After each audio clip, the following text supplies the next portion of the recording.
What if Hermione Granger's parents had made a different choice in November 1981? What if Dan and Emma Granger, driving home from a dental conference late one night, had taken a wrong turn down Privet Drive and discovered a baby crying on a doorstep? What if these compassionate Muggle dentists had picked up that abandoned child, read the mysterious letter, and decided that no baby deserved to be left outside like a package? What if they'd taken Harry Potter home, adopted him, and raised him as Hermione's older brother? It seems like such a small, random chance. Two Muggles who happened to be in the wrong place at exactly the right time. But that single moment of compassion would create ripples that would fundamentally change the entire wizarding world. Because Harry Potter raised by the Grangers would be a completely different person than the Harry we know from canon. Think about what the Dursleys did to Harry's psyche. 10 years of systematic emotional abuse, living in a cupboard, being told he was worthless and unwanted, watching his cousin get everything while he got nothing. That abuse created defensive walls around Harry's heart, made him desperate for love and belonging, gave him a saving people thing that bordered on self-destructive. Canon Harry was shaped by neglect into someone who fundamentally believed he wasn't worth protecting. Now imagine the opposite. Imagine Harry raised by people who chose him, who wanted him, who loved him unconditionally from the moment they found him. Imagine Harry growing up with a little sister who adored him, in a home full of books and learning and intellectual curiosity. Imagine Harry Potter raised by dentists who valued education, who encouraged questions, who believed that knowledge and hard work could overcome any obstacle.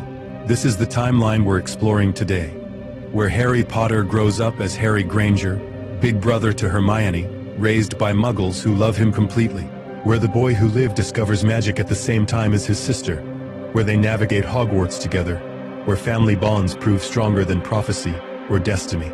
But this isn't a simple Harry has a better childhood story. Raising Harry comes with complications the Grangers never anticipated.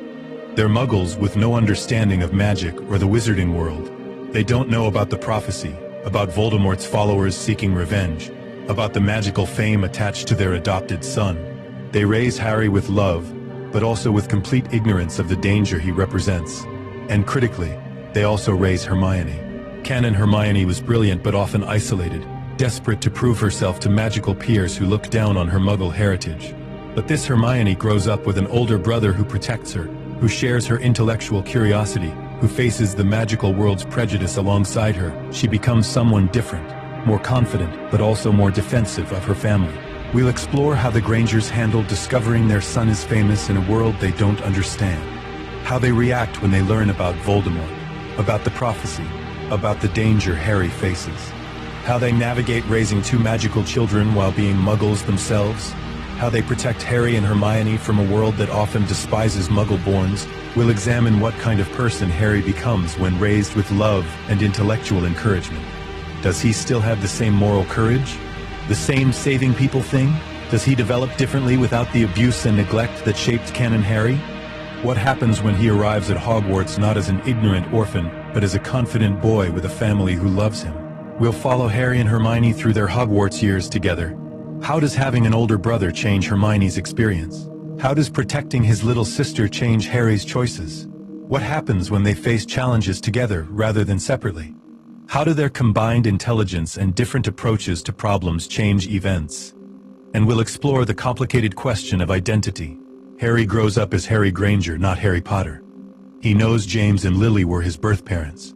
The Grangers tell him the truth early, but he considers Dan and Emma his real parents. How does the wizarding world react to the boy who lived rejecting his famous name? How does Harry navigate his dual identity? This timeline isn't necessarily better than canon. The Grangers' love solves some problems but creates others. Harry loses the blood protection that kept him safe at the Dursleys. The Granger family becomes a target for Death Eaters. Hermione grows up sharing her parents' attention rather than having it exclusively. Both children face prejudice as Muggle-borns, but the fundamental difference is love. Harry grows up wanted, chosen, cherished. He has a sister he'd die to protect, and parents who believe in him absolutely. When Voldemort returns and war comes, Harry faces it not as an isolated orphan, but as part of a family willing to fight alongside him. So let's explore the timeline where two Muggle dentists changed everything by refusing to leave a baby on a doorstep. Where Harry Potter became Harry Granger. Where the boy who lived grew up with the brightest witch of her age as his little sister. Where love, knowledge and family reshaped destiny. The discovery, November 1st, 1981. Dan and Emma Granger were driving home from a dental conference in London at midnight, thoroughly lost in suburban Surrey. Their 2-year-old daughter Hermione was asleep in her car seat, and they were arguing good-naturedly about whether to stop and ask for directions. "We're not lost," Dan insisted. "I know exactly where we are." "You have no idea where we are," Emma countered. "Just admit it and we can find a petrol station." "I'm a man. Men don't get lost. We take alternative routes." "Alternative routes to where?" "We've passed that same corner shop 3 times." They turned onto Privet Drive, and Emma was about to suggest turning around when she saw something that made her grab Dan's arm. "Stop the car." "Why?" "Stop the car right now." Dan braked, confused. Emma was already unbuckling her seatbelt, staring at something on a doorstep. A basket, with something in it. "Emma." "What?" But she was already out of the car, running toward number 4 Privet Drive. Dan followed, leaving the car running, and his heart stopped when he saw what Emma was kneeling beside. A baby, maybe 15 months old, wrapped in blankets, left on a doorstep like a milk delivery. He was awake now, crying softly, and even in the dim streetlight Dan could see the angry red scar on his forehead. "Who leaves a baby outside?" Emma demanded, already checking the child for injuries. "It's November. He's freezing." There was a letter tucked into the blankets. Dan picked it up, his hands shaking, and read by the streetlight. "Dear Petunia, this is your nephew, Harry Potter. His parents, Lily and James, have been murdered by a dark wizard named Voldemort. Harry survived but cannot stay in the magical world for his own safety. You are his only living relative. The blood protection created by Lily's sacrifice will keep him safe as long as he can call your house home. Please care for him. Albus Dumbledore." Dan read it twice, his mind struggling to process the words. Magical world? Dark wizard? Blood protection? What kind of bizarre joke was this? Dan, Emma's voice was shaking. "There's a scar on his forehead shaped like lightning, and this letter talks about magic and murdered parents, and this can't be real." "I don't know what this is," Dan said slowly. "But real or not, we can't leave him here. We should call the police. And tell them what? That we found a baby with a letter about magic? They'll think we're insane." Dan looked at the house. All the lights were off, curtains drawn. Whoever lives here left him outside, intentionally. Emma was holding the baby now, and he'd stopped crying, his brilliant green eyes looking up at her with heartbreaking trust. "We can't just leave him." "No," Dan agreed, "we can't." They looked at each other over the baby's head. They were practical people, dentists with a young daughter and a mortgage. They didn't believe in magic or dark wizards or blood protection, but they believed in basic human decency. And leaving a baby on a doorstep was wrong, letter or no letter. "We take him to hospital," Emma decided. "Get him checked. Report him as abandoned. Let the authorities sort it out." But at the hospital, things got complicated. The baby, Harry, according to the letter, was perfectly healthy except for the strange scar. No signs of abuse or neglect, no missing children reports matching his description. The hospital social worker was sympathetic but confused. "Without knowing who he is or where he came from, he'll go into the foster system," she explained. "Could be months before they find placement, and with his age and that unusual scarring," she trailed off, but Dan heard what she didn't say. Babies with visible differences were harder to place. Emma was still holding Harry. He'd fallen asleep against her shoulder, one tiny hand fisted in her cardigan. In the waiting room, 2-year-old Hermione had woken up and toddled over, fascinated by the baby. "Baby brother?" she asked hopefully. Hermione had been asking for a sibling for months. "No, sweetie," Emma started to say, but then she looked at Dan. They'd been trying for another child for over a year, with no success. Emma had been told that another pregnancy was unlikely after complications with Hermione's birth. They'd discussed adoption, but hadn't seriously pursued it yet. "We could foster him," Dan said slowly, "temporarily, while they search for relatives." "Dan, we don't know anything about him. That letter mentioned magic. That letter is obviously someone's idea of a cruel joke. But the baby is real, and he needs somewhere safe." The fostering process moved quickly given the unusual circumstances. Within a week, Harry Potter was officially placed with the Grangers as an emergency foster. The mysterious letter was filed as evidence of abandonment, dismissed as the ravings of whoever had left him. The Grangers expected someone to come forward, Surely a baby this beautiful, this healthy, had family searching for him. But weeks passed, then months. No one claimed Harry Potter. On his second birthday, the Grangers made it official. They adopted Harry, and he became Harry Granger in all legal ways. They kept James as a middle name in honor of his birth father mentioned in the strange letter, even though they knew nothing else about the man. Harry thrived. He was a happy, curious toddler who followed Hermione everywhere. She adored her big brother fiercely, sharing toys and books and declaring to anyone who'd listen that Harry was the best brother ever. The Grangers told Harry he was adopted as soon as he was old enough to understand. Showed him the letter they'd found with him, explained that his birth parents had died, that the Grangers had chosen to make him part of their family. "You mean I'm not really your son?" 4-year-old Harry asked, lower lip trembling. "You're absolutely our son," Emma assured him firmly. "Biology doesn't make a family. Love does. We chose you, Harry. We wanted you.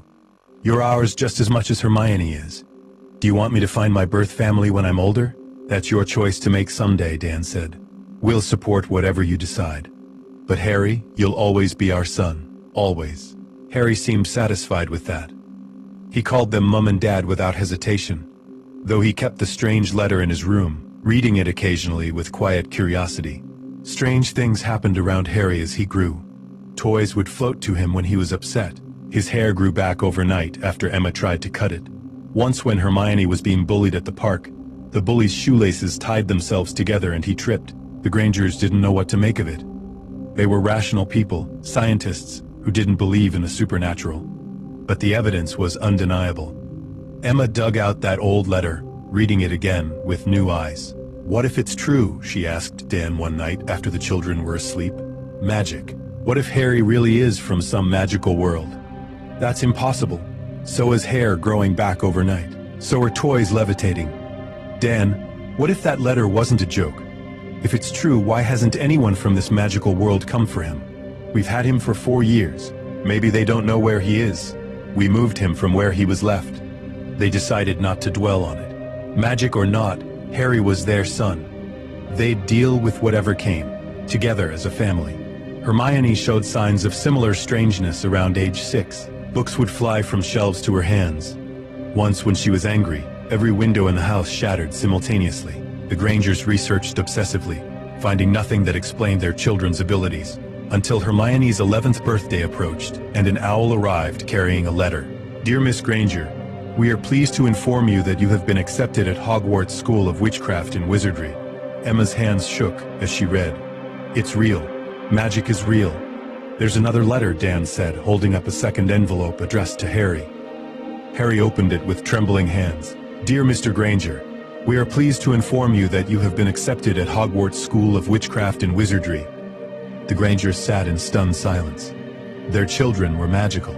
The letter from 10 years ago had been true, which meant Harry's birth parents really had been murdered by a dark wizard named Voldemort, and their son might be in danger they couldn't understand or protect him from.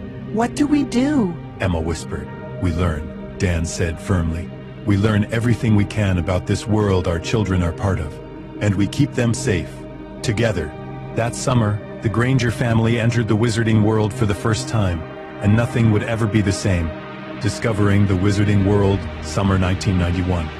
The letters had included instructions to visit a place called Diagon Alley in London, accessible through a pub called the Leaky Cauldron. The Grangers stood outside the shabby-looking establishment, wondering if this was some elaborate prank. "You're sure this is the address?" Dan asked for the third time. "That's what the letter says," Emma confirmed. They walked in, and Dan's skepticism evaporated.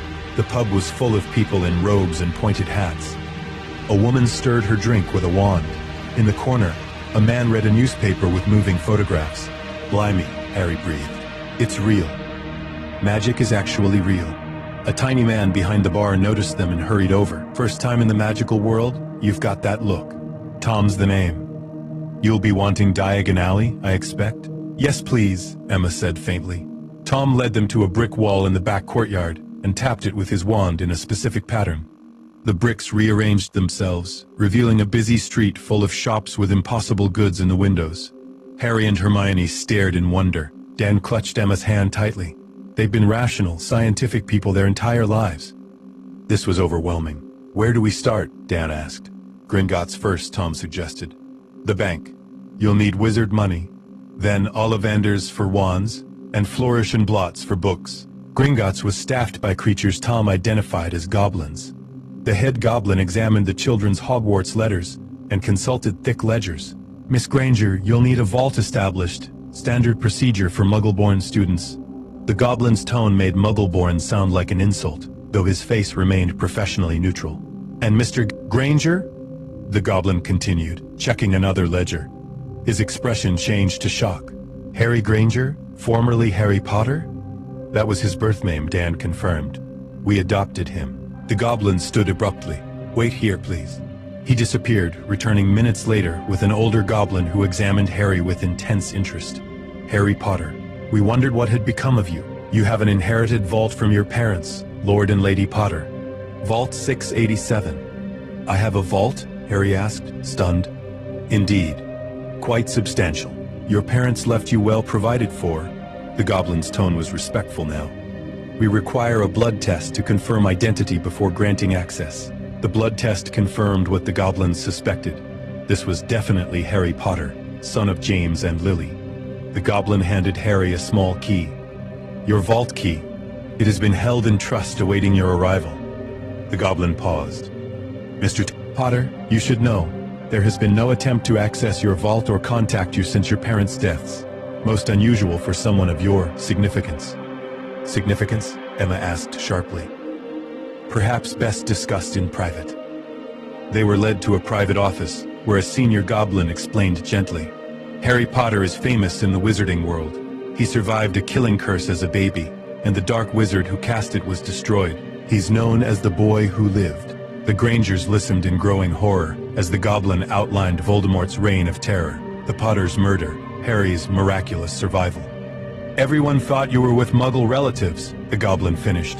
No one knew you'd been adopted. Why would no one check on him? Dan demanded. He was a baby.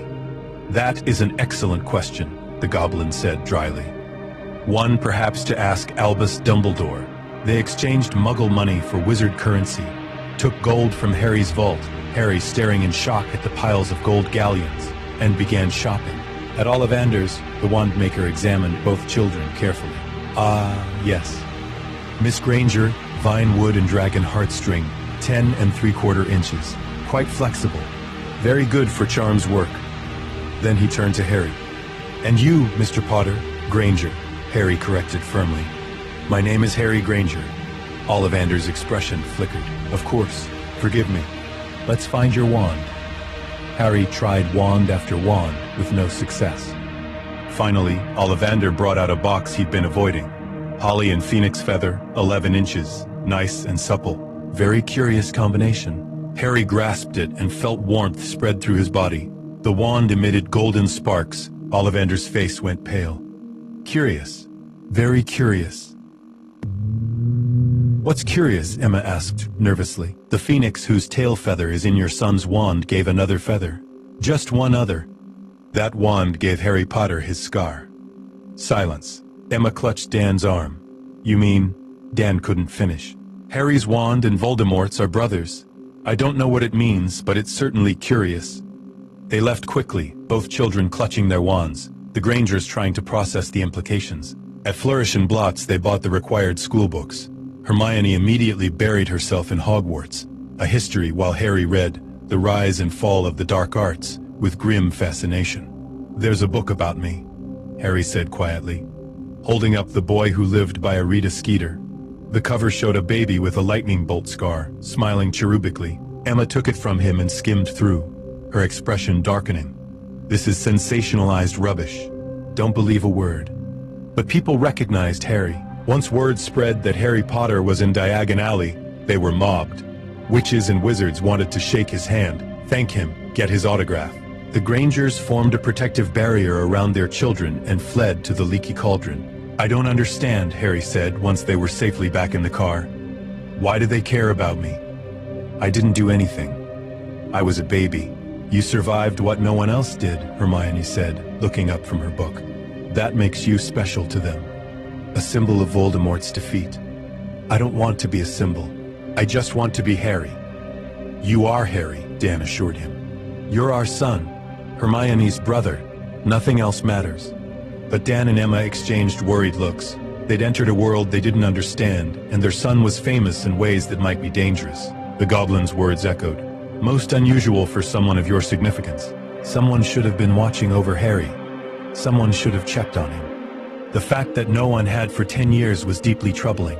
That night, Emma pulled out the original letter they'd found with Harry and read it again carefully.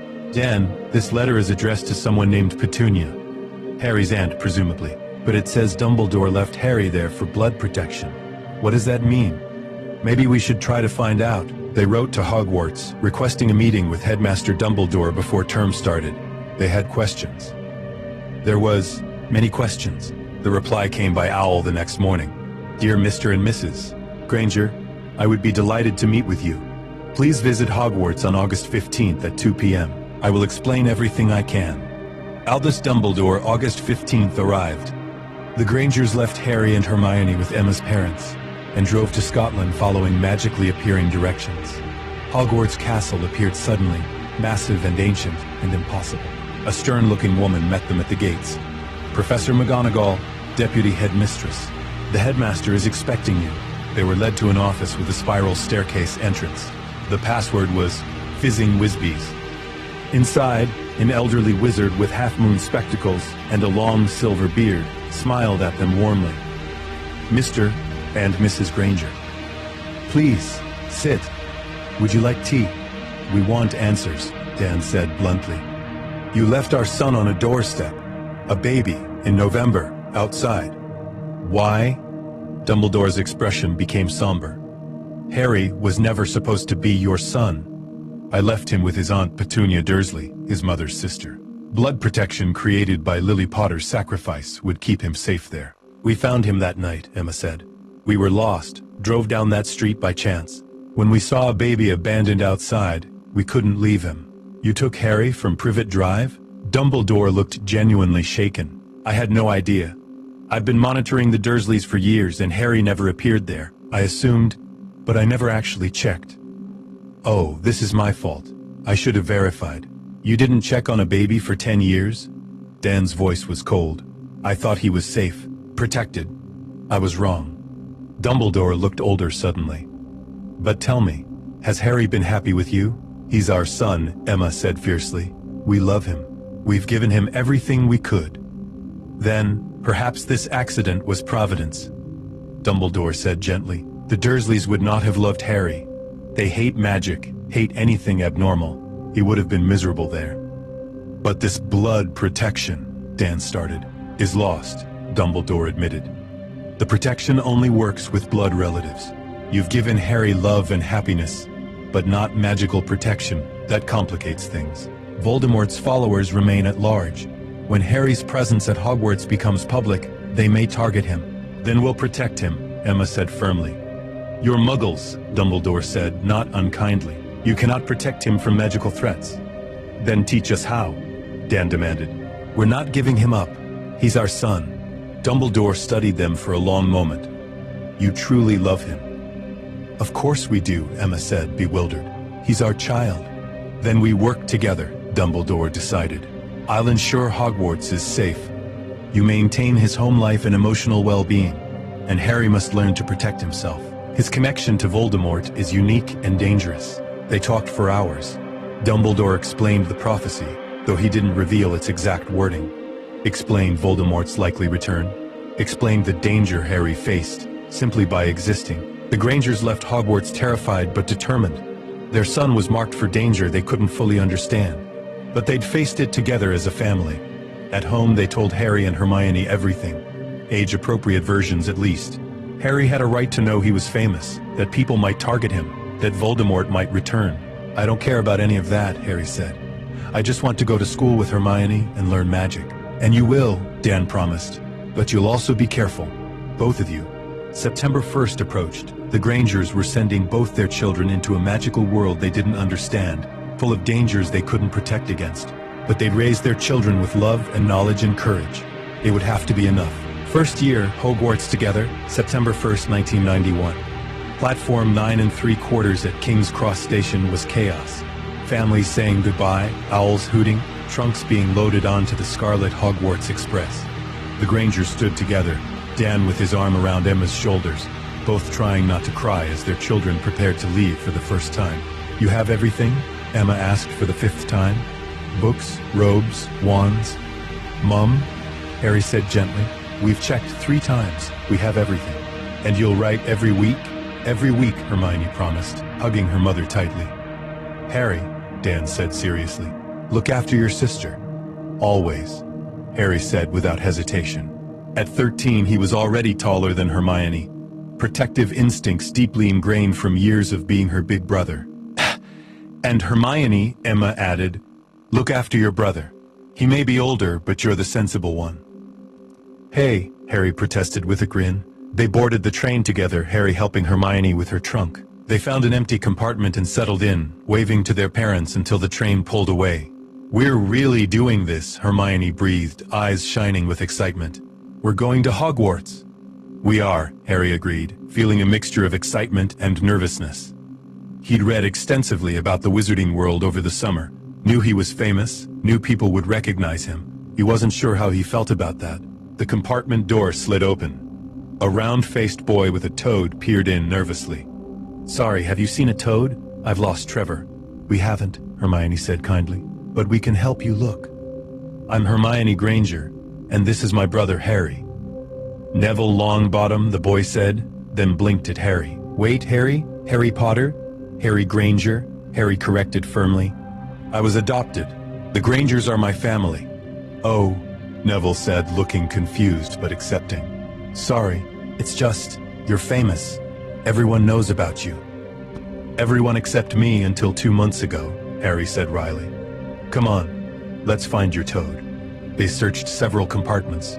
In one, they found a boy with red hair and hand-me-down robes attempting to turn his rat yellow with a clearly fake spell. "That's not a real spell," Hermione said immediately, unable to help herself. "I've read all our textbooks, and that's not in any of them." The boy scowled. "It's one of my brother's spells." "Then your brother was having you on," Harry said, not unkindly. "I'm Harry Granger, this is my sister Hermione, and this is Neville. We're looking for a toad." "Ron Weasley," the boy said. "Haven't seen a toad." "You said Granger? But you're Harry Potter." "I'm Harry Granger," Harry repeated patiently. "Potter was my birth name, but I was adopted as a baby. The Grangers are my real family." "But you're still the Harry Potter? The boy who lived?" "I'm just Harry," he said, frustrated. "Can we please just find the toad?" They found Trevor in a compartment with Draco Malfoy and his cronies. Malfoy was holding the toad, examining it with distaste. "Is this yours, Longbottom?" Malfoy sneered. "Pathetic. Can't even keep track of your pet." "Give him back," Neville said quietly, fear in his voice. "Make me," Malfoy challenged. Harry stepped forward, placing himself between Malfoy and Neville. "Give Neville his toad." "Now?" Malfoy's eyes widened. "Harry Potter, I heard you were on the train. My father says you are the reason the Dark Lord fell." "I don't care what your father says. Give Neville his toad. Make friends with the right sort," Malfoy continued, ignoring the request. "I can help you there. Some wizarding families are better than others. You don't want to be hanging around with mudbloods and blood traitors." "What did you call my sister?" Harry's voice went dangerously quiet. "Mudblood?" Malfoy repeated, looking at Hermione. "She's Muggle-born, isn't she? Dirty blood." Harry's magic reacted before he could control it. Malfoy's robes suddenly tied themselves in knots, binding his arms to his sides.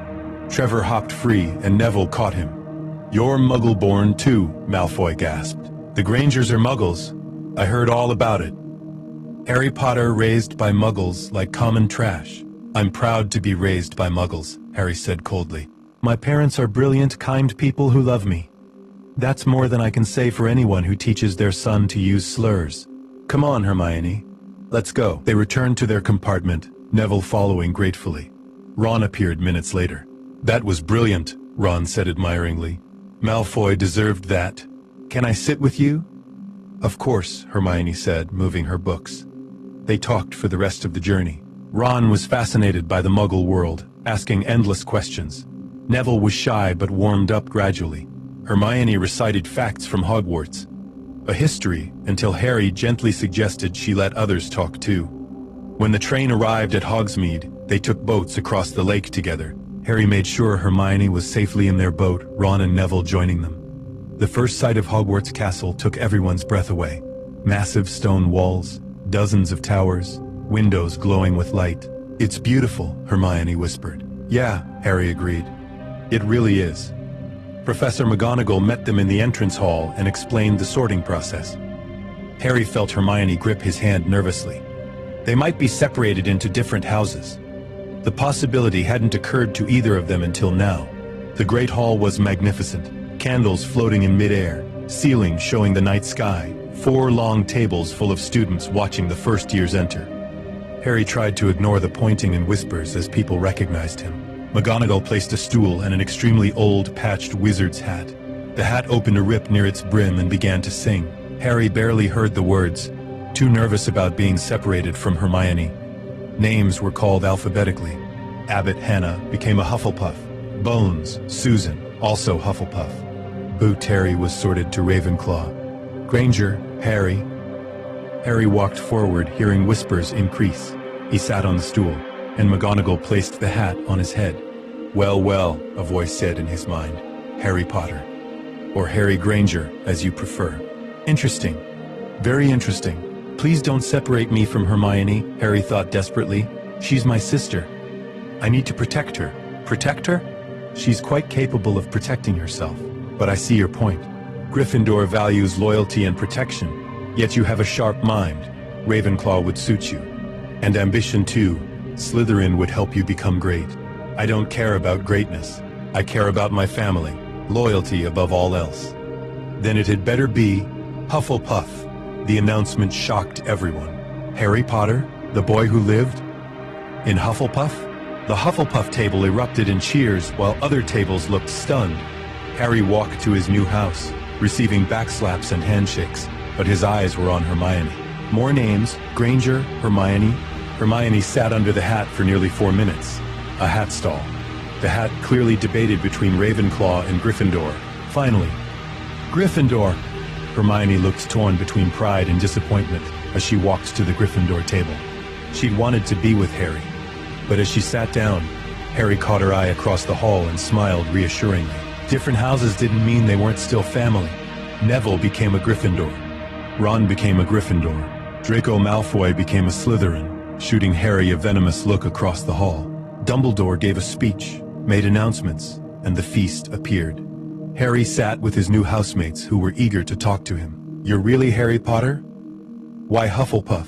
Everyone thought you'd be Gryffindor like your parents. Is it true you defeated you-know-who as a baby?" "My name is Harry Granger," Harry said firmly. "And I'm Hufflepuff because that's where the hat put me. Can we please just eat?" A prefect named Gabriel Truman took pity on him. "Leave him alone. He's had a long day. Come on, Harry. I'll show you to the common room." After the feast, the Hufflepuffs were led to the basement level.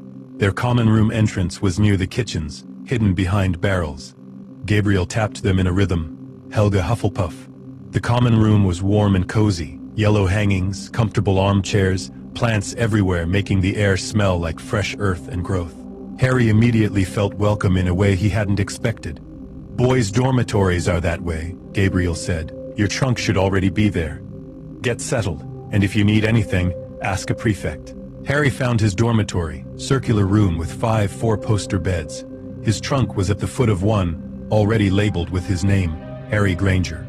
Someone had crossed out Potter and written Granger. He appreciated that. His roommates were Justin Finch Fletchley, Muggle-born, enthusiastic about everything.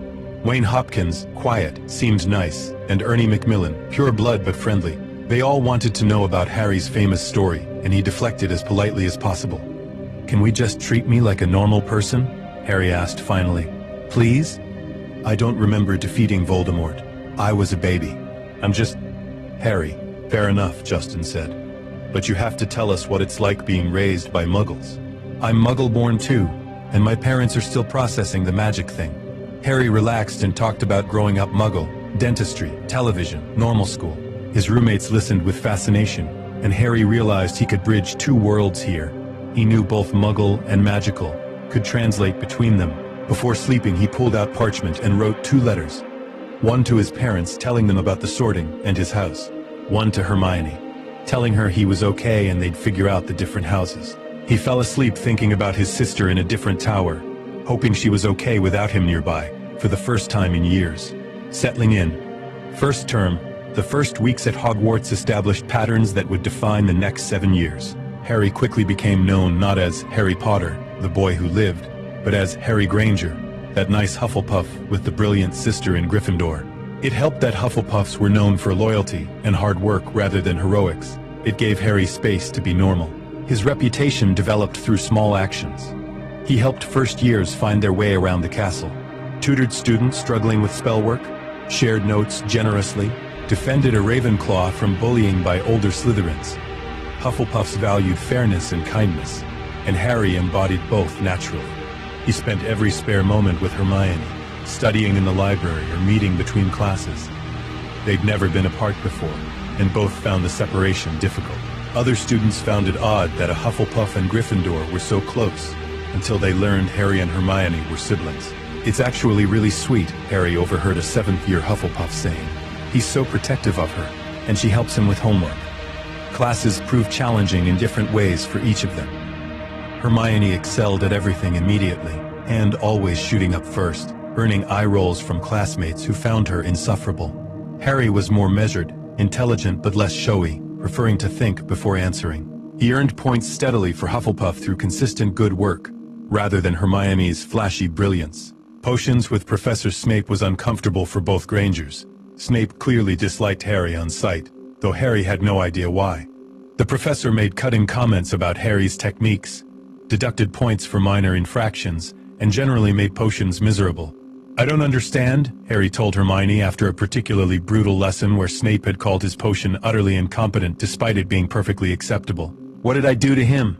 "Maybe he hates you because you're famous," Hermione suggested, "or because you're muggle-raised. He's not much nicer to you, and you're not famous. He hates Gryffindors in general. Did you see how he treats Neville?" They studied potions together obsessively, determined not to give Snape ammunition. Harry's grades improved, though Snape never acknowledged it. Defense against the dark arts with Professor Quirrell was disappointing. The man stuttered constantly and reeked of garlic. His classes were boring, just reading from textbooks. Harry and Hermione had expected more from defense, considering it was supposed to prepare them for real threats.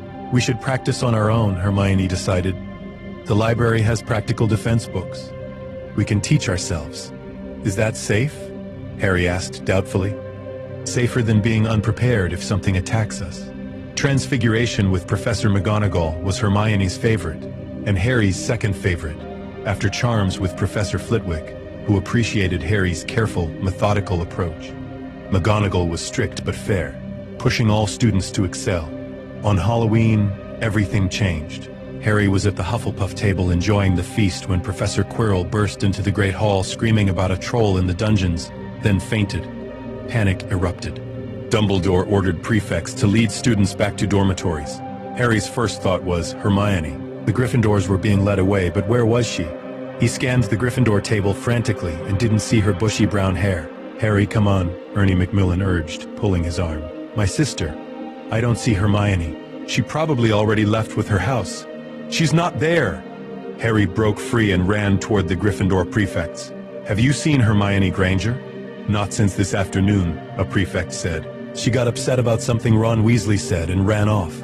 We thought she'd gone to the dormitory, but she's still out there." Harry breathed. "Alone, with a troll." "Harry, you can't..." But Harry was already running. He had to find Hermione, had to make sure she was safe. That was his job, protecting his little sister. He ran through corridors, checking empty classrooms. Then he smelled it. Something foul, like old socks and public toilets. He followed the stench to the girls' bathroom on the 2nd floor. The door was hanging off its hinges. Inside, he heard Hermione scream. Harry charged in without thinking. The troll was massive, 12 feet tall, club raised high. Hermione was cornered by the sinks, wand shaking in her hand. "Hermione?" Harry yelled. The troll turned toward him, giving Hermione a chance to scramble sideways. Harry grabbed the sink and pulled, using accidental magic he didn't understand. The sink ripped free and flew at the troll's head. The troll swatted it away, but the distraction let Hermione aim properly. "Wingardium Leviosa!" she shouted, and the troll's club lifted from its hand and smashed down on its own head. The troll collapsed. Harry ran to Hermione, checking her for injuries. "Are you hurt? Did it touch you?" "I'm fine," she gasped. "Harry, you came for me." "Of course I did. You're my sister." Professor McGonagall, Snape, and Quirrell burst into the bathroom. McGonagall looked furious. "What on earth were you two thinking? You could have been killed." "It was my fault, Professor," Hermione said quickly. "I thought I could handle the troll myself. Harry came to help me." "That was foolishly brave of both of you," McGonagall said, though her expression softened slightly. 5 points will be taken from each of your houses for this dangerous foolishness. But you will each receive 10 points for defeating the troll. Mr. Granger for warning your sister despite danger to yourself. Miss Granger for quick thinking under pressure. They were sent to their common rooms, Hermione escorted by Gryffindors and Harry by Hufflepuffs. Later, through their communication system, notes passed by a friendly house elf, Hermione told Harry what Ron had said about her being an insufferable know-it-all, which was why she'd been crying in the bathroom. "I'm going to have words with Ron Weasley," Harry wrote back. "Don't." "It's fine," he apologized. "We're friends now, actually. He made you cry. And he helped you find me. He and Neville told McGonagall where we were. Let it go, Harry. Please?" Harry grudgingly let it go, but he watched Ron carefully for weeks, making sure the boy treated Hermione properly. The troll incident shifted something at Hogwarts. Harry stopped being just Harry Potter who lived and became Harry Granger who fought a troll to save his sister. Students respected that kind of loyalty, and Hermione gained friends. Ron and Harry had bonded through the experience, and where Harry went, Hermione followed, or sometimes led. November brought Quidditch season. Harry had never played but went to matches to support Gryffindor, where Ron and Hermione sat together cheering. At the first match, something went wrong with Harry Seeker's broom. It bucked wildly, trying to throw him off. Harry noticed Snape in the stands, lips moving in what looked like a spell, eyes fixed on the Seeker. Acting on instinct, Harry pushed through the crowd towards Snape, jostling him. Snape's concentration broke. The Seeker regained control and caught the snitch, winning the match. "What were you doing?" Hermione demanded later. "Snape was hexing that broom," Harry said. "I saw him. I didn't know what else to do. Why would Snape want to hurt a student? I don't know, but we should keep an eye on him." They began investigating, spending hours in the library researching what Snape might be after. Hermione found a reference to Nicholas Flamel and the Philosopher's Stone that would allegedly grant immortality. "That's what the three-headed dog is guarding," Hermione realized. "We saw it when we got lost that time. Something in the third-floor corridor." "You think Snape is trying to steal the stone?" Harry asked. "It makes sense, and if he succeeds, Voldemort could come back." They told Ron and Neville, forming a small alliance. 4 first years against a professor seemed absurd, but they couldn't just ignore the threat. Christmas approached. Most students went home, but some stayed. Harry and Hermione debated, stay and investigate or go home to their parents. "We should go home," Harry decided. "Mom and Dad are expecting us, and we haven't seen them in months. But the stone will still be here after Christmas. Come on, Hermione. Let's go home." Christmas at the Granger house was wonderful. Dan and Emma wanted to hear everything about Hogwarts. Classes, friends, magic, everything. Harry and Hermione talked over each other, describing their experiences. "And you're both doing well?" Emma asked, "making friends?" "Harry has tons of friends," Hermione said. "Everyone loves him. He's popular without trying." "I'm not popular," Harry protested. "I just help people. That's what Hufflepuffs do." "You're the most popular first-year Hufflepuff," Hermione insisted. "Even the older students like you." "What about you?" Dan asked Hermione. "I have friends," she said, though less confidently. "Ron and Neville, and some of the Gryffindor girls are warming up to me. They think she's bossy," Harry translated. "But she's brilliant and they'll figure that out eventually." They returned to Hogwarts in January, refreshed and ready to continue investigating the stone's protection. Through careful observation and Hermione's research, they pieced together the defenses. The three-headed dog, Fluffy, named by Hagrid, Devil's Snare, plant Professor Sprout would use, flying keys, Flitwick's work, a giant chess set, McGonagall's protection, and something from Snape. "We need to be ready," Harry said seriously. If someone goes after the stone, we might need to stop them. We're first years, Ron pointed out. What can we do against a dark wizard? What we have to, Harry said firmly. We can't just let Voldemort return. They prepared as best they could, practicing spells, studying defensive magic, working as a team. Harry coordinated their efforts like a chess master, using each person's strengths. Hermione researched everything. Ron provided practical magic knowledge from growing up in the wizarding world. Neville surprised everyone with his herbiology expertise. When they finally discovered that someone would attempt the stone that very night, they were as ready as 4 first years could be. But ready or not, they were about to face challenges that would test everything they'd learned, and everything they were. The Philosopher's Stone confrontation. The night they decided to go after the stone, Harry felt fear twist in his stomach. Not fear for himself, fear for Hermione. His little sister was about to walk into danger, and every protective instinct screamed at him to make her stay behind. Absolutely not, Hermione said when he suggested it. I'm coming with you. You need me. It's going to be dangerous. Which is exactly why you need someone who's actually read our textbooks thoroughly, Hermione said tartly. Harry, we're in this together. Always. They met Ron and Neville outside the Gryffindor common room after midnight. Harry had borrowed his house's invisibility cloak. A fourth-year Hufflepuff named Cedric Diggory had lent it for important business, asking no questions. The 4 of them squeezed under the cloak and crept through corridors to the 3rd floor. The door was already ajar, which confirmed their fears. Someone was already inside. Fluffy, the massive 3-headed dog, was asleep. Someone had left a harp playing itself. They slipped through the trapdoor beneath the dog's paws and landed on something soft and vine-like. Devil's Snare, Hermione identified immediately. Don't move or it'll strangle you.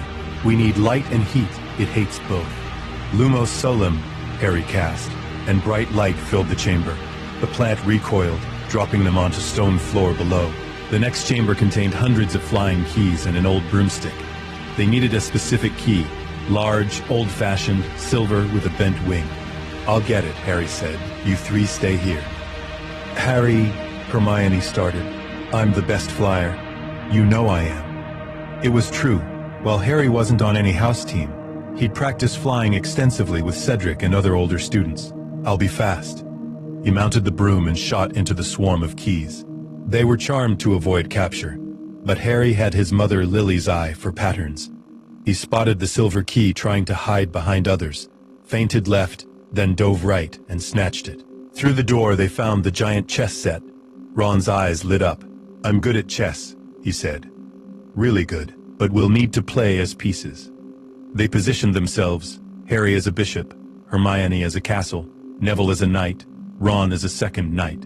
Ron directed them brilliantly. But the opposing pieces were brutal. When Ron sacrificed himself to let Harry checkmate the king, Harry heard Hermione gasp as Ron was knocked unconscious. Keep going, Ron mumbled before passing out. Stop, Snape. Neville, stay with Ron, Harry ordered. Make sure he's okay. Hermione with me. Harry, we finish this together, he said firmly. You and me, always.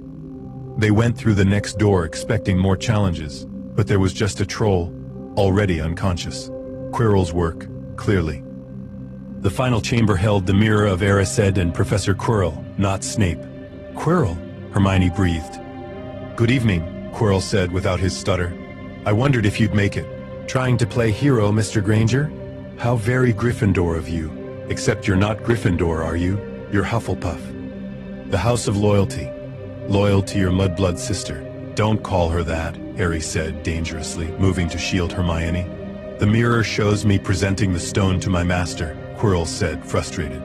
But I cannot make it work. Perhaps you can, famous Harry Potter. Or should I say, Harry Granger? Tell me, do you hide behind that name? Ashamed of who you really are? I'm proud to be a Granger, Harry said. My family chose me, loved me. That means more than any birth name. How touching. Look in the mirror. Tell me what you see. Harry approached the mirror cautiously. His reflection showed him standing with his family.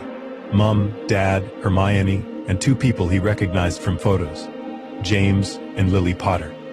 Both families together, united, whole. Then his reflection smiled, reached into its pocket, and pulled out a red stone. The reflection winked and put the stone back. Harry felt sudden weight in his real pocket. "Well?" Quirrell demanded. "What do you see?" "I see myself top of my year," Harry lied smoothly. "Hermione too. We're both getting outstanding in everything." "Liar!" Quirrell moved closer. "Let me speak to him directly." "Master, I have him," Quirrell said to the air. "The Potter boy. He has the stone." A voice like cold death spoke. "Let me see him." Quirrell unwrapped his turban. Where the back of his head should have been was a face, flat, snake-like, with red eyes. "Harry Potter," Voldemort hissed. "The boy who lived. How gruesomely sentimental that you've taken a mudblood family. Does their filthy blood make you feel superior to your true heritage?" "My family loves me," Harry said. "That's more than you ever had." "Love?" Voldemort spat. "You sound like that fool Dumbledore. Give me the stone, boy, and I will make you powerful beyond measure. I will restore your true name. You will be Harry Potter again, not some mudblood's brother." "I am Harry Granger," Harry said clearly, "and I'll never help you." "Then you will die, along with your precious sister." Quirrell lunged at Harry. The moment his hands touched Harry's skin, Quirrell screamed. His hands blistered and burned, flesh smoking. "What is this magic?" Voldemort shrieked. Harry understood suddenly. The protection his birth mother had given him. Lily's love, combined with the Grangers' love, created something Voldemort couldn't touch. Not just blood protection, but chosen love. Harry grabbed Quirrell's face with both hands. Quirrell writhed and screamed as his skin blistered. Voldemort's spirit abandoned Quirrell's body, flowing past Harry like dark smoke. Quirrell collapsed, dead or dying. Harry stumbled backward, the stone still in his pocket, and collapsed into Hermione's arms. "Harry!" Hermione was crying. "Harry, stay awake." "The stone," Harry mumbled. "Don't let anyone." Dumbledore burst into the chamber, followed by McGonagall and Snape. "Mr. Granger, Miss Granger," Harry tried to explain, but darkness took him. Aftermath and revelations. Harry woke in the hospital wing 3 days later. The first thing he saw was Hermione asleep in a chair beside his bed, her hand clasping his. Their parents were there too, looking exhausted. "Mum?" Harry croaked. "Dad?" Emma burst into tears. Dan grabbed Harry's other hand. "You're awake." "Thank God." "What happened?" "You defeated Quirrell," Dumbledore said, appearing at the foot of the bed, "and prevented Voldemort from obtaining the stone. The stone has been destroyed. You are a hero, Harry." "I don't feel like a hero," Harry said. "I feel like an idiot who almost got his sister killed." Hermione woke at his voice. "Harry, you're awake." "Are you okay?" Harry asked urgently. "Did Voldemort hurt you?" "I'm fine. You protected me, like always." "I should have made you stay behind. If you'd tried, I would have followed anyway," Hermione said firmly. "We're a team, Harry. You don't get to protect me by excluding me." The Grangers had been called immediately when their children were in the hospital wing. They'd driven through the night from London, frantic with worry. Now they looked at Dumbledore with barely controlled fury. "You told us our children would be safe here," Dan said coldly. "Yet our 13-year-old son nearly died fighting a dark wizard. How exactly is that safe?" "I am deeply sorry," Dumbledore said gravely. "I underestimated the threat. I did not anticipate Quirrell's true nature. Harry's bravery saved many lives, but he should never have been in that position." "No, he shouldn't have," Emma agreed. "He's a child. Both of them are children. They should be learning magic, not fighting dark wizards." "You're right, of course," Dumbledore acknowledged. "But I'm afraid this is the reality of Harry's situation.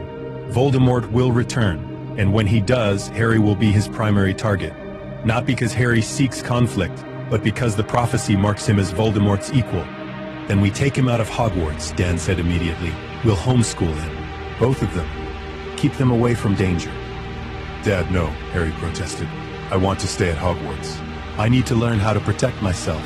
"He's right," Dumbledore said gently. "Running would only delay the inevitable. Better Harry learns to defend himself here, surrounded by people who can help him." The Grangers argued, but eventually conceded. Harry and Hermione wanted to stay. They'd made friends here. This was where they belonged. Ron and Neville visited daily during Harry's recovery.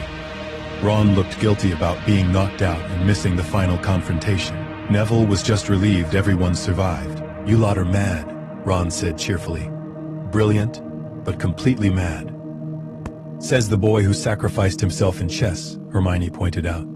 That's different. Chess I understand. Fighting you-know-who is mental. The end of term came quickly.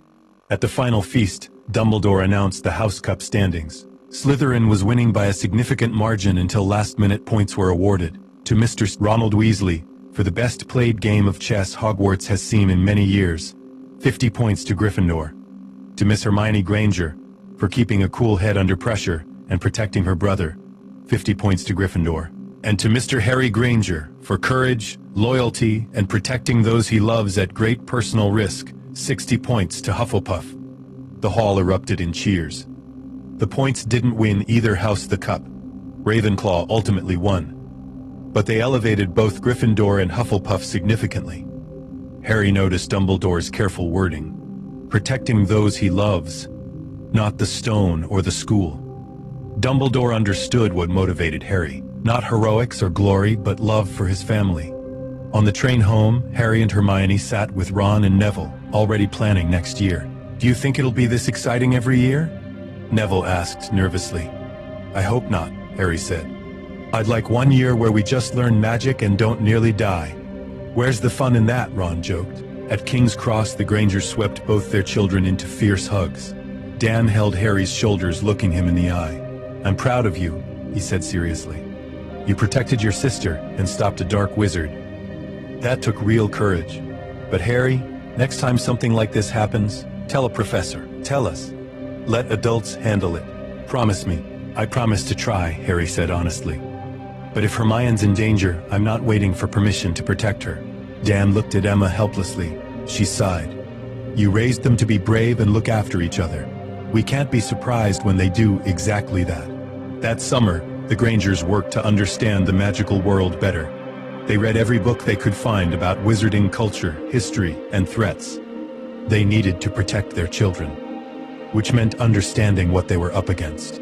Harry and Hermione practiced magic carefully at home, nothing that would trigger underage magic detection, but theoretical study and wand movement practice. They'd faced Voldemort once. They needed to be ready if it happened again. In August, Dan sat both children down, seriously. Your mother and I have been thinking.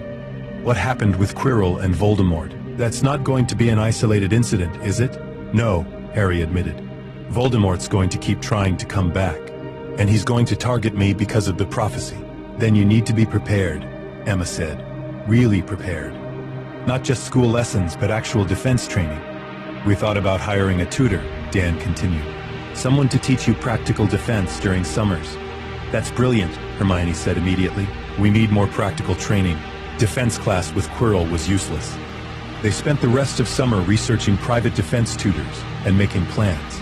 The Grangers might be muggles, but they were intelligent, resourceful, and fiercely protective. If their children were going to face dark wizards, they'd be as prepared as possible. Second year approached rapidly. Harry was excited to return to Hogwarts, see his friends, continue learning. But he also felt apprehensive. First year had been dangerous. What would second year bring? He had no idea how right he was to be worried. Second year, the Chamber of Secrets, September 1st, 1992. The Grangers dropped Harry and Hermione at King's Cross with the usual reminders to be careful, write often, and look after each other. This year felt different. Their parents knew what dangers existed at Hogwarts, and that knowledge showed in their worried faces. On the train, Harry and Hermione found a compartment with Ron and Neville. They were joined by a dreamy-looking girl with blonde hair and large eyes. Luna Lovegood, she introduced herself. I'm a second-year Ravenclaw. You're Harry Granger and Hermione Granger. You fought you-know-who last year. Word got around? Harry asked wryly. Everyone knows, Luna said serenely. You're famous. Well, Harry's always been famous, but now Hermione is too. The brightest witch of her age who saved her brother from a dark wizard. I didn't save him, Hermione protested. We saved each other. That's nice, Luna said. Most siblings fight constantly. You two actually like each other. They did fight occasionally. Harry thought Hermione studied too much.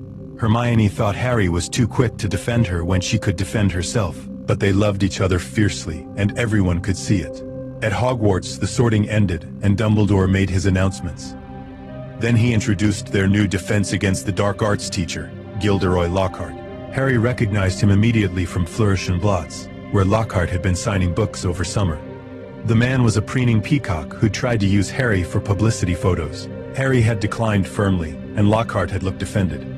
"He's going to be useless," Hermione predicted. "His books are probably exaggerated. No one person could have done all those things." Harry's second year in Hufflepuff started well. He was popular now, known for loyalty and bravery. His housemates respected him, and he'd become something of a mentor to first years. But things started going wrong in October. Mrs. Norris Filch's cat was found petrified, written on the wall in what looked like blood. "The Chamber of Secrets has been opened. Enemies of the heir, beware." The school erupted in fear and speculation. Harry researched the chamber immediately, knowing his sister, Muggle-born Hermione, would be a target if the rumors were true. "According to Hogwarts, a history," Hermione explained in the library, "Salazar Slytherin built a secret chamber, housing a monster only his heir could control. It's supposed to purge the school of Muggle-borns." "That's insane," Ron said, "and terrifying. We need to find out what's in the chamber," Harry decided. "If there's really a monster targeting Muggle-borns, we need to stop it before someone gets killed." They investigated carefully. More attacks followed. Colin Creevey, a Gryffindor first year, was petrified. Then Justin Finch Fletchley, Harry's own Hufflepuff roommate and friend. Harry found Justin's body and stood over it protectively until professors arrived. The scene looked bad. Harry standing over a petrified Muggle-born, a snake carved on the wall nearby. Some students started whispering that Harry was the heir of Slytherin. "That's ridiculous," Hermione defended him fiercely. "Harry's Muggle-raised. Why would he target Muggle-borns?" "Maybe he resents being raised by Muggles," Draco Malfoy said loudly in the corridor. "Maybe he wishes he'd been raised by proper wizards instead of mudblood lovers." Harry's magic reacted before he could control it. Malfoy's robes caught fire.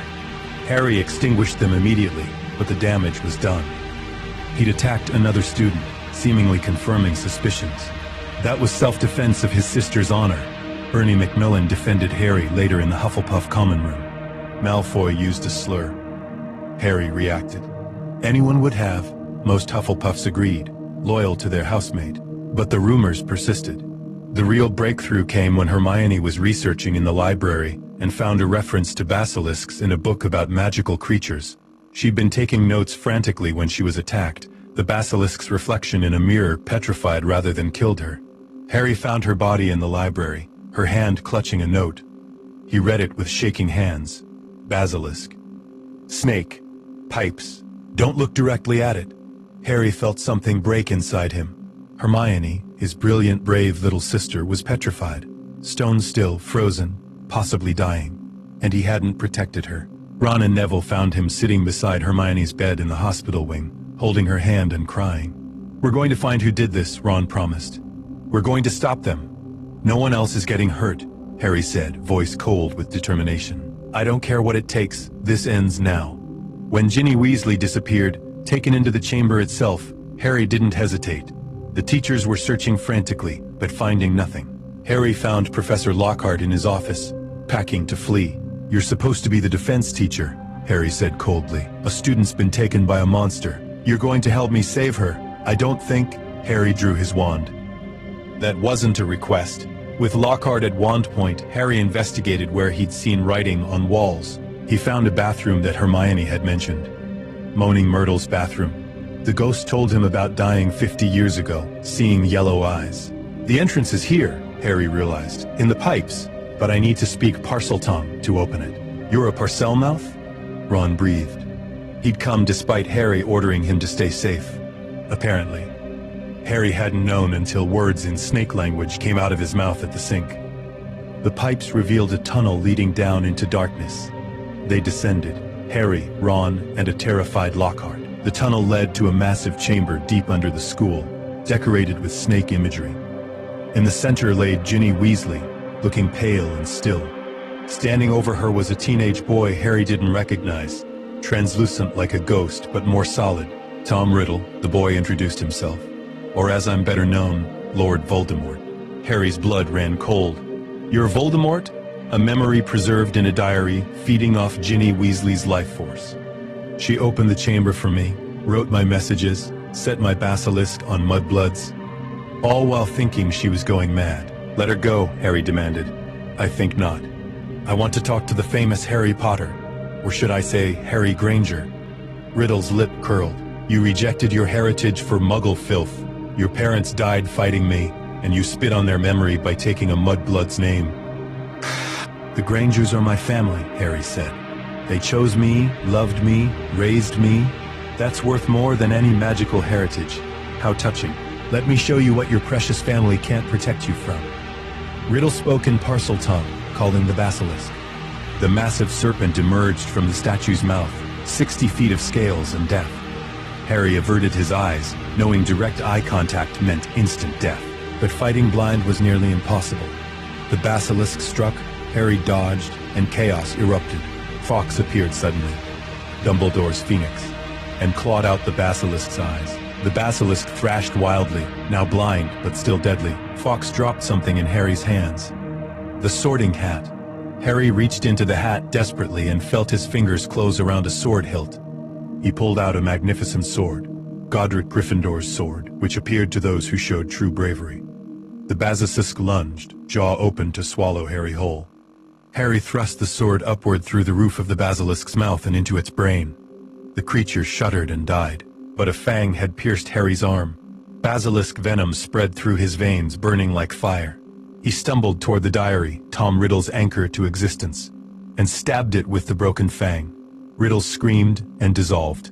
Ginny woke up, gasping. Fawkes flew to Harry and cried phoenix tears on his wound, healing the venom. Harry, Ginny whispered. I'm sorry. I didn't mean, I couldn't control. It's not your fault, Harry assured her, though he could barely stand. You were being controlled. Come on, let's get out of here. They emerged from the chamber hours later, exhausted and traumatized, but alive. Dumbledore was waiting with the Weasleys and the Grangers. Harry, Emma ran to him, checking him for injuries. You went into the chamber, alone? I had to. Ginny was dying. You could have died, but I didn't. Harry looked at Hermione's petrified form in the hospital wing. Is there a cure? Professor Sprout is brewing Mandrake Restorative Draught, Dumbledore said gently. Hermione and the others will be cured within weeks. Weeks, Harry's voice broke. She's been like this for a month already. I know this is hard, Dumbledore said, but she will recover fully. You saved everyone, Harry. The basilisk is dead, the chamber is closed. You are a hero again. I don't want to be a hero, Harry said tiredly. I just want my sister back. The Mandrake Restorative Draught was administered 3 weeks later. Harry sat beside Hermione's bed, waiting. When her eyes opened and focused on him, he burst into tears. Harry, Hermione croaked. Why are you crying? You were petrified for nearly 2 months, Harry said. I thought I'd lost you. You saved me, Hermione realized, sitting up slowly. You killed the basilisk and closed the chamber. I read my notes when I woke up. Harry, you fought a 60-foot serpent with a sword? It seemed like a good idea at the time. Hermione hugged him fiercely. You're an idiot, a brave, wonderful idiot. Second year ended with Hufflepuff winning the House Cup. The points awarded for Harry's defeat of the basilisk pushed them over. Harry accepted the honor but felt hollow. Yes, he'd stopped the monster, but Hermione and others had been hurt because he hadn't figured it out sooner. You need to stop blaming yourself, Hermione told him firmly on the train home. You did everything you could. You saved everyone. I should have protected you better. Harry, I'm not helpless. I don't need protecting every second. Yes, you're my big brother and you look out for me. But I can take care of myself too. We're partners, remember? Partners, Harry agreed quietly. That summer, Dan and Emma insisted on hiring a defense tutor as planned. A retired Auror named Kingsley Shacklebolt came recommended by Dumbledore. He taught Harry and Hermione practical defense, dodging, shielding, offensive spells, situational awareness. You two have good instincts, Kingsley observed after a session, but you rely too much on each other. Harry, you need to trust Hermione can handle herself. Hermione, you need to let Harry protect you without arguing every time. Balance. They worked on that balance all summer. By September, they were a formidable team. Harry, the instinctive fighter with protective instincts. Hermione, the strategic thinker with encyclopedic knowledge. Third year was about to bring challenges that would test that partnership in ways neither expected. Third year, Sirius, Black and family secrets. The summer before third year brought shocking news. At breakfast one August morning, Dan was reading the Daily Prophet. He'd subscribed to stay informed about the magical world when he went pale. "Emma, look at this." The headline screamed, "Mass Murderer Sirius Black Escapes Akaban." Below was a photo of a gaunt man with long matted hair, sunken eyes, and an expression of manic fury. The article described his crimes: betraying James and Lily Potter to Voldemort, murdering Peter Pettigrew and 12 muggles, escaping the inescapable prison. "Harry," Emma called, "come down here, please." Hermione, too. They read the article together. Harry felt something cold settle in his chest. This man, Sirius Black, had betrayed his birth parents, had been their friend and sold them to Voldemort for power. "Why are you showing us this?" Harry asked quietly. "Because the article says Black was obsessed with you," Dan explained, "with Harry Potter. They think he escaped to find you, to finish what Voldemort started." "That's ridiculous," Harry said. "Voldemort's gone. Killing me won't bring him back." "The article suggests Black is insane," Emma said gently. 12 years in Azkaban broke him. He might not be thinking rationally. "Harry, you need to be careful this year. Dumbledore will protect the school," Hermione said confidently. "He won't let a murderer near students." But Harry felt uneasy. Another threat, another year of danger. Would he ever get to just learn magic in peace? The train ride to Hogwarts was interrupted when the Hogwarts Express stopped suddenly, lights flickering out. The temperature dropped precipitously, frost forming on windows. "What's happening?" Hermione whispered, pressing close to Harry's side. The compartment door slid open. A creature floated in, tall, cloaked, its breath rattling like death itself. Harry felt every happy memory drain away, heard his mother screaming, felt terror overwhelm him. A spell of silvery light drove the creature away. A shabby-looking man in the compartment, a professor apparently, had saved them. "Dementor," the man explained, offering Harry chocolate. "Prison guards from Azkaban, stationed around the school to catch Sirius Black. They affect people badly, make you relive your worst memories." Chocolate helps. Harry ate the chocolate mechanically, disturbed. He'd heard his mother screaming before she died. Lily Potter's last moments, protecting him from Voldemort. It was the first time he'd really confronted what his birth parents had done for him. "I'm Professor Lupin," the shabby man introduced himself. "Your new defense against the dark arts teacher. You must be Harry Granger. You look just like your father." "And you're Hermione, his sister? You knew my birth father?" Harry asked. "James and I were best friends at school," Lupin said, expression distant. "Along with Sirius Black and Peter Pettigrew. We called ourselves the Marauders. The man who betrayed them was your friend?" "He was," Lupin said sadly. "Or we thought he was. Sirius fooled us all. At Hogwarts, Dumbledore announced that Dementors would be guarding the school. Harry felt their presence constantly, cold, draining, making him hear his mother's death over and over. "I hate them," he told Hermione, after a particularly bad Dementor encounter left him shaking. "They make me hear her dying, screaming for me. I can't handle it." "Then we learned to fight them," Hermione decided. "There must be defensive magic." Professor Lupin agreed to teach Harry the Patronus charm, advanced magic that repelled Dementors. Harry struggled at first, unable to summon happy enough memories while the Dementors were near. "Think of your happiest memory," Lupin coached. "Not just pleasant, truly happy. A moment of pure joy." Harry thought of the night the Grangers told him they were adopting him officially. He'd been 3 years old, barely understanding, but knowing he was wanted. Chosen, loved. Expecto Patronum! Silver mist erupted from his wand, but no corporeal form yet. "Good," Lupin encouraged. "Keep practicing. You're doing remarkably well for a third year." Meanwhile, the threat of Sirius Black loomed. Security was tight. Students weren't allowed outside alone. Harry chafed at the restrictions, but understood they were for his protection. Then came Halloween, and everything changed. Someone slashed the fat lady's portrait trying to get into Gryffindor Tower. Sirius Black had been inside the castle. Students slept in the Great Hall that night while professors searched. Harry lay awake, aware that a murderer wanted him dead. "I won't let him hurt you," Hermione whispered from her sleeping bag next to his. Gryffindors and Hufflepuffs had been placed together for safety. "He was my parents' best friend," Harry whispered back. "How could he betray them like that? Some people are just evil." But Harry couldn't stop thinking about it. Sirius Black had held him as a baby, according to photos in the Daily Prophet's archive, had been James Potter's best friend, closer than brothers.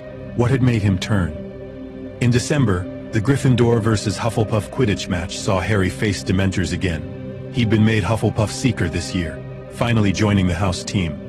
The match was intense, but when Dementors swarmed the pitch, Harry summoned his Patronus, Expecto Patronum.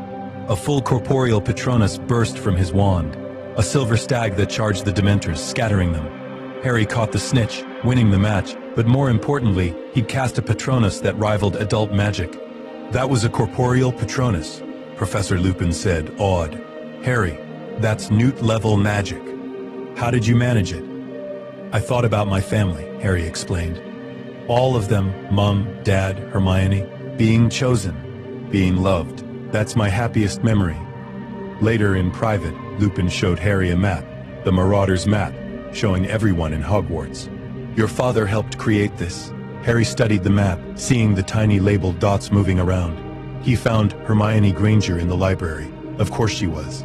Found Ronald Weasley in Gryffindor Tower. Then his eyes caught something impossible. In the Gryffindor boys' dormitory, a dot labeled Peter Pettigrew. Professor, Harry said slowly, Peter Pettigrew is supposed to be dead. Why does the map show him alive in the Gryffindor dormitory? Lupin went very still. Show me. They stared at the map together. Peter Pettigrew was moving around Ron Weasley's dormitory. Scabbers, Harry breathed. Ron's rat. He's had that rat for years. Professor, what if Pettigrew is an animagus? If Peter is alive, Lupin said, voice shaking, then Sirius didn't betray James and Lily. Peter did. And Sirius has been in Azkaban 12 years for crimes he didn't commit. They went to Dumbledore immediately. Within hours, the castle was being searched for the rat. Ron was devastated to learn his pet was actually a Death Eater, but he helped trap Scabbers in his dormitory. When they cornered the rat, it transformed into a balding man with a pointed nose, trembling and trying to flee. Peter Pettigrew very much alive. Sirius Black burst into the room moments later, gaunt, wild-eyed, but his wand aimed at Pettigrew with steady hatred. You sold them, Sirius said, voice raw. You sold James and Lily to Voldemort, and you let me take the blame. I had no choice, Pettigrew squealed. The Dark Lord would have killed me, so you killed them instead, Sirius snarled. Wait, Harry interrupted, stepping forward. Everyone turned to stare at him. You're Sirius Black. You're my father's best friend. I'm your godfather, Sirius said hoarsely. James and Lily asked me to be your guardian if anything happened to them. I failed. I should have been secret keeper myself, but I suggested Peter instead. My fault they died. My fault you grew up without them. I grew up loved, Harry said quietly. The Grangers adopted me. They're my family. Something complicated crossed Sirius's face, relief and grief and loss. Then you were luckier than I could have given you. I thought you were with Lily's awful sister. Spent 12 years in Azkaban planning how to break you out of that house. I was never there. We passed each other on the street by chance the night Dumbledore left me. The Grangers took me home instead. Providence, Sirius said softly. James would be glad you had love, even if it wasn't me providing it. Pettigrew tried to escape, but was captured. With Veritaserum he confessed everything, betraying the Potters, framing Sirius, hiding as a rat for 12 years. Sirius was exonerated publicly, his name cleared. The Grangers met Sirius when they visited Hogwarts for the trial. The meeting was awkward. Sirius was Harry's godfather by birth, but Dan and Emma were his real parents. Thank you, Sirius told them simply, for loving him when I couldn't, for giving him a home and family. James and Lily would be grateful. Harry is our son, Dan said firmly. We're not giving him up. I wouldn't ask you to, Sirius assured them. I'm not his father, you are. But maybe I could be part of his life, as a godfather should have been? They agreed carefully. Sirius could visit, write to Harry, be part of his extended family. Harry was cautiously pleased. He had a connection to his birth parents now, someone who'd known them and could tell him stories. What were they like? Harry asked Sirius one evening. James and Lily? James was brave, loyal, sometimes arrogant, Sirius said with a fond smile. Best friend I ever had. He'd have loved that you're in Hufflepuff. Loyalty suits you. Lily was brilliant, kind, fierce when protecting people she loved. You have her eyes and her heart. Do you think they'd be disappointed I took a different name? They'd be proud you found love and family, Sirius said firmly. That's what they wanted for you more than anything. Third year ended with Harry feeling settled. He had his adoptive family who loved him unconditionally, a godfather who connected him to his birth parents, friends who'd stand by him, and growing skill in defensive magic. But fourth year was approaching, and with it came challenges that would test everything. Fourth year, the Tri-Wizard Tournament. Fourth year began with excitement. Hogwarts would host the Tri-Wizard Tournament, a magical competition between 3 schools. Students had to be 17 to enter, which suited Harry perfectly. He was 14 and had no interest in more danger. The Durmstrang and Beauxbatons students arrived in October with great fanfare. Among them was Victor Crumb, international Quidditch star. Ron was starstruck. Hermione rolled her eyes. When the Goblet of Fire selected champions, 3 names emerged as expected. Cedric Diggory from Hufflepuff, Fleur Delacour from Beauxbaton, and Victor Crumb from Durmstrang. Then a 4th name appeared, Harry Granger. The great hall erupted in confusion and shouting. Harry sat frozen at the Hufflepuff table, mind blank with shock. I didn't put my name in, he said numbly. Someone else did, Hermione said, grabbing his hand. Someone who wants you in this tournament. The other champions and Harry were taken to a side room. Officials argued about whether Harry could compete, he was underage, but the goblet selection created a binding magical contract. Harry had to compete or face death. This is a trap, Harry told Dumbledore privately. Someone put my name in knowing I'd have to compete. Why? I don't know yet, Dumbledore admitted. But we'll discover their purpose. In the meantime, you must compete as safely as possible. Harry's fellow Hufflepuffs were divided. Some believed he'd cheated to enter, seeking more glory. Others, led by Cedric and Harry's friends, defended him. The house split uncomfortably. I didn't enter, Harry kept insisting. I don't want to compete. We believe you, Cedric said firmly. And as house champion, I'm offering to help you prepare. We're both Hufflepuff. We should support each other. Hermione, Ron, and Neville also helped Harry prepare. They researched extensively, practiced spells, strategized for each task. The first task was dragons.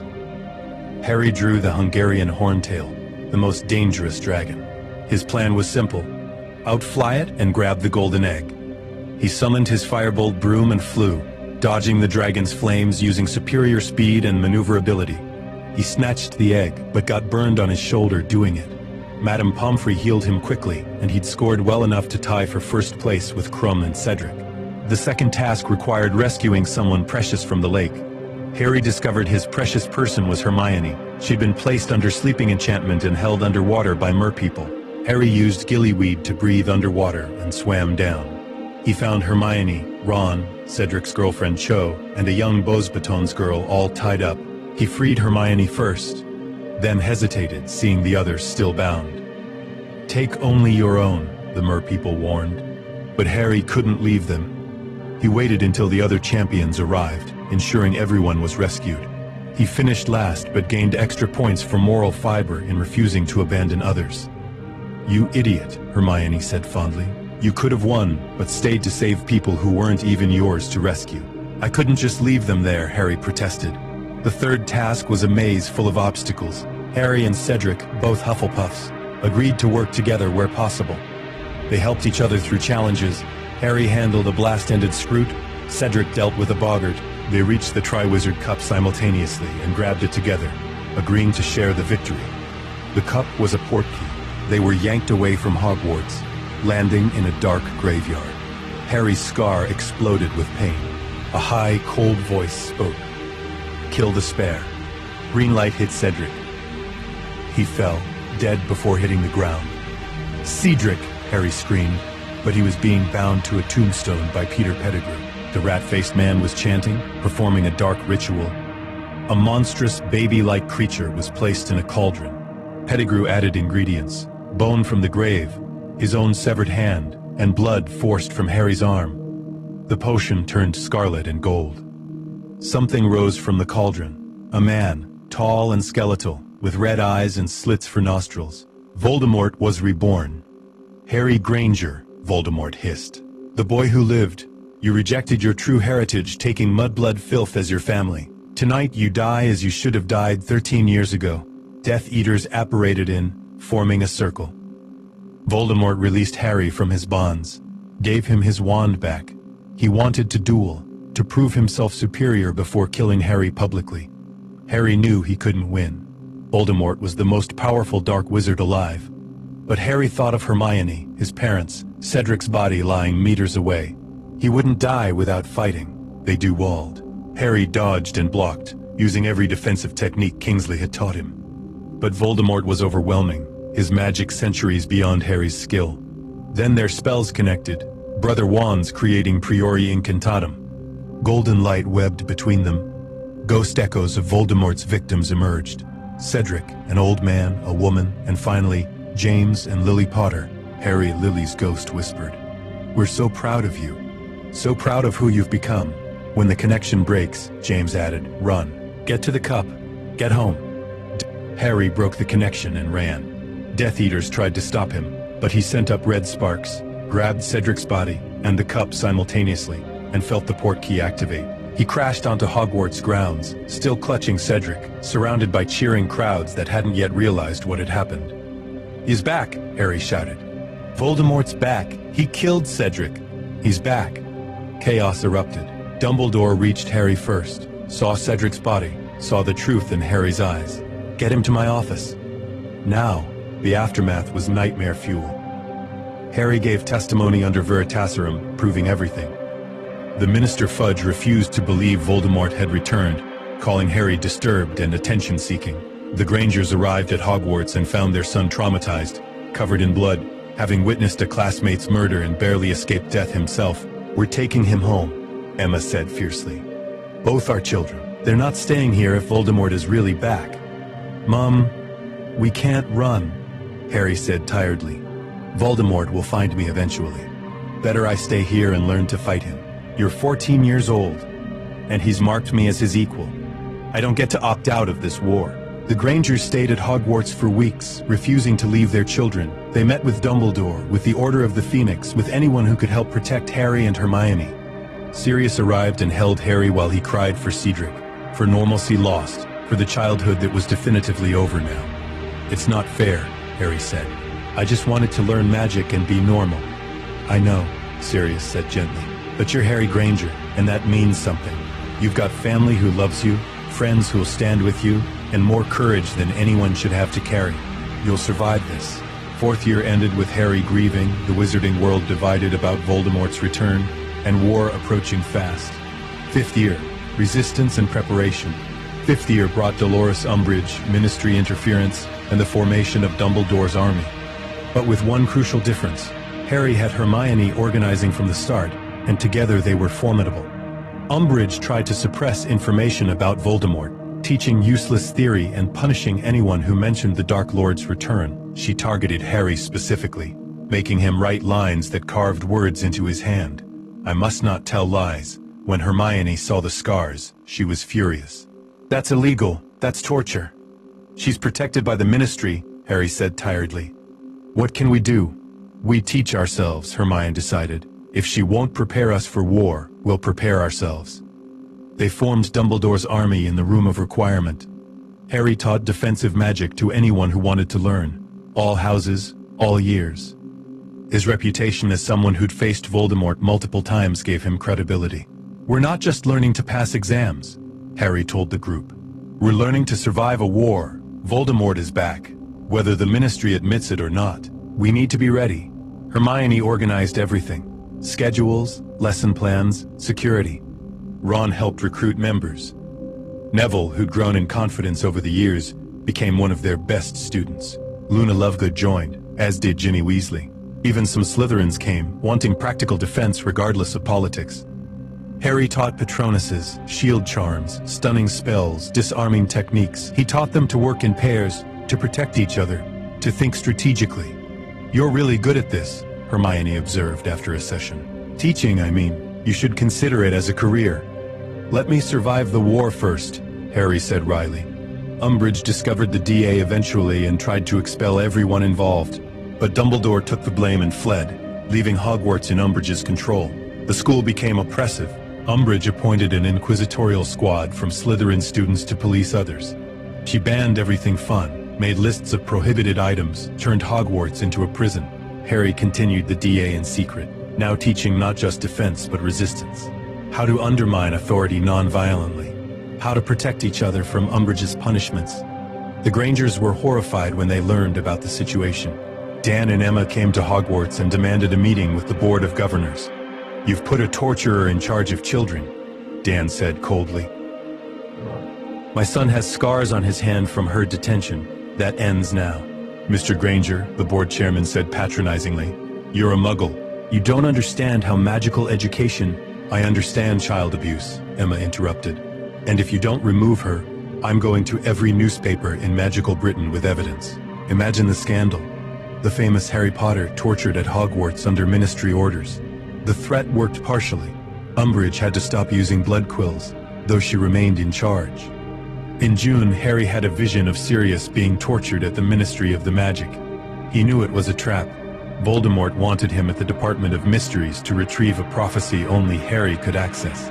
But he couldn't risk Sirius's life on that assumption. "We go together," Hermione said firmly. "DA members, everyone who's willing. We're not letting you face this alone." Harry, Hermione, Ron, Neville, Ginny, and Luna traveled to the Ministry. They found the Department of Mysteries and the Hall of Prophecy. Hermione grabbed the prophecy orb with Harry's name on it, just as Death Eaters appeared. "Give us the prophecy, little boy," Lucius Malfoy demanded. The battle that followed was chaos. 6 teenagers against a dozen Death Eaters. Harry and his friends fought brilliantly, years of DA training paying off. They protected each other, worked as a unit, held their own longer than anyone expected, but they were outmatched. The Death Eaters would have won if the Order of the Phoenix hadn't arrived. Sirius, Lupin, Tonks, Mad-Eye Moody, and others. The prophecy shattered during the fight. Voldemort himself appeared and dueled Dumbledore, the 2 most powerful wizards alive, throwing magic that shook the building. Voldemort tried to possess Harry at one point, flooding his mind with hatred, but Harry thought of love. His parents, Hermione, his family, and Voldemort couldn't stay. Love burned the Dark Lord out. The Ministry officials witnessed Voldemort's appearance. Fudge could no longer deny the truth. The war was officially on. Back at Hogwarts, Dumbledore finally told Harry the full prophecy. The one with the power to vanquish the Dark Lord approaches, born to those who have thrice defied him, born as the 7th month dies, and the Dark Lord will mark him as his equal. But he will have power, the Dark Lord knows not, and either must die at the hand of the other, for neither can live while the other survives. Harry listened to the words that had defined his life before he was born. "So I have to kill Voldemort, or he kills me. No other option." "I'm afraid not," Dumbledore said gently. "What's the power he knows not?" Hermione asked. "The prophecy mentions it." "Love," Dumbledore said simply. "The love your mother gave Harry by sacrificing herself. The love the Grangers gave by choosing him. Love is the most powerful magic, and Voldemort cannot understand or use it." That summer, the Grangers made a decision. If war was truly coming, they would fight. They might be muggles, but they were Harry and Hermione's parents. They would protect their children with everything they had. They trained with Order members, learning defensive magic through creative means. Wands were useless in their hands, but they could throw potions, create physical barriers, operate magical weapons. "We're not helpless," Dan said stubbornly. "Our children are targets. We're not sitting back watching them fight alone." The war intensified through 6th and 7th years. Harry learned about Horcruxes from Dumbledore. Voldemort had split his soul 7 ways to achieve immortality.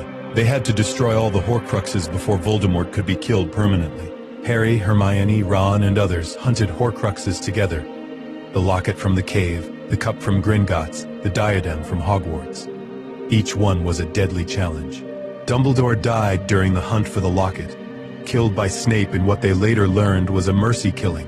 Dumbledore was already dying from a curse, and Snape's act protected his cover as a spy. The Battle of Hogwarts came in May of 7th year. Voldemort's army attacked the castle. Students, teachers, Order members, and even the Grangers fought together. Dan and Emma Granger fought with Molly Weasley, throwing potions and creating barriers. They were terrified but determined, protecting the children around them. Harry learned he was the last Horcrux. A piece of Voldemort's soul lived in his scar. He walked into the Forbidden Forest to die, knowing it was the only way. He thought of his family as he walked, not just the Grangers, but James and Lily too.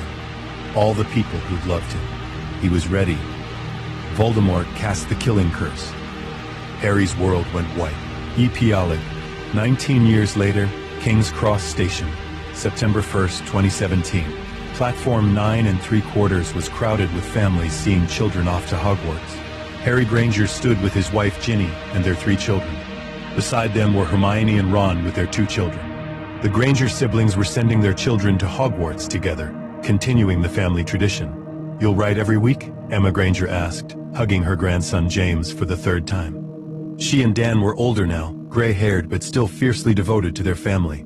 "Every week, Gran," James promised. Harry's scar hadn't hurt in 19 years. Voldemort was gone, truly gone. That final killing curse had destroyed the Horcrux in Harry without killing him, because Harry had willingly sacrificed himself. Love had protected him one last time. The final battle had been brutal but decisive. Harry had defeated Voldemort, not through superior magic but through understanding. The Elder Wand refused to kill its true master, and love had given Harry power Voldemort could never match. "Nervous?" Harry asked his oldest son. "A bit," James admitted. "What if I'm not in Gryffindor like Mum, or Hufflepuff like you?" "Then you'll be brilliant in whatever house you're sorted to," Harry said firmly. "Houses don't define us, our choices do." Hermione was giving similar advice to her daughter Rose. The next generation of Grangers were heading to Hogwarts, carrying the legacy, but not its burdens. "Do you ever regret it?" Ginny asked quietly. "Taking the Granger name instead of Potter?" "Never," Iris said. "Potter is part of my history. I honor James and Lily's memory, but Granger made me who I am. Dan and Emma chose me, loved me, raised me. That's worth more than any famous name." The Hogwarts Express whistled. Children boarded, waving goodbye. Harry watched his children disappear onto the train, feeling the same protective instinct he'd always felt for Hermione. "They'll be fine," Hermione said, reading his expression. "We've prepared them well." "We have," Harry agreed. "And they have each other, just like we did." Dan and Emma joined them, watching the train pull away. They'd lived to see their children grow up, get married, have families of their own. The scared dentists who'd found a baby on a doorstep had become the heart of a family that defeated the darkest wizard in history. "Thank you," Harry told them, as he had so many times before. "For everything. For choosing me." "We didn't choose you," Emma corrected gently. "You were always ours. We just recognized it that night. What if the Grangers had adopted Harry Potter? The wizarding world had been changed forever. Not because Harry was more powerful or more skilled, but because he'd been loved unconditionally. That love had given him the strength to face Voldemort, the courage to sacrifice himself, and the wisdom to build a life beyond war. He was Harry Granger, adopted son, big brother, father, friend, and that was exactly who he was meant to be. The train disappeared around the bend. Another generation of Grangers was heading to Hogwarts, carrying forward the legacy of love, loyalty, and family that had saved the wizarding world. And that was the greatest magic of all.